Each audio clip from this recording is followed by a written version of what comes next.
Hemekes tatil do. Labeleyin bila vinderteş semede talebene xu xebitiyeni. Qazya Bingöl genç de malemi mekteba İnönü tatil xu dizi yeni qeza u evtadı kurstoni. Talebe ezi en vaziyet ra zam memnuni. Hemikes ho tatil do. Labeleyin bila vinderteş semede muvafakiye talebene xu xebitiyeni. Qazaya Bingöl gençti malumun mekteba verteyin İnönü tatil xu dizi yeni qeza o ityadı kurstoni talebeyon.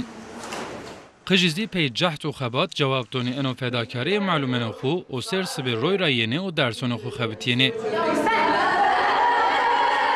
Malumi vazeni talebeyci hem imtihan teogri hadri bikeri hem zid derson mektebdi muvaffak bibi. Ser Semed Raş'ın mektep heribiya sınavı taymunun öğrencime girmiş sınav ben teok sınavı. Zaman taymunun konuyu nirastin diye maz ita havalın malumun müdür ma istişare ke ma xaber de ma mani öğrenci ma lezbiyer ve mağdur niv tek malumat ver o be mayın xaber de yine kör fedakartı ke Kiyone talebeyon zi eno tetbik ra zaf memnuni o semede eneyi heme malum o salahiyatkarın mektebri teşekkür keni.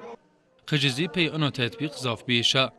Malum tatil hoca verdi hümeyeta mar ders anlatmışken Kur'an ders anlatmış kesse Allah yine razı.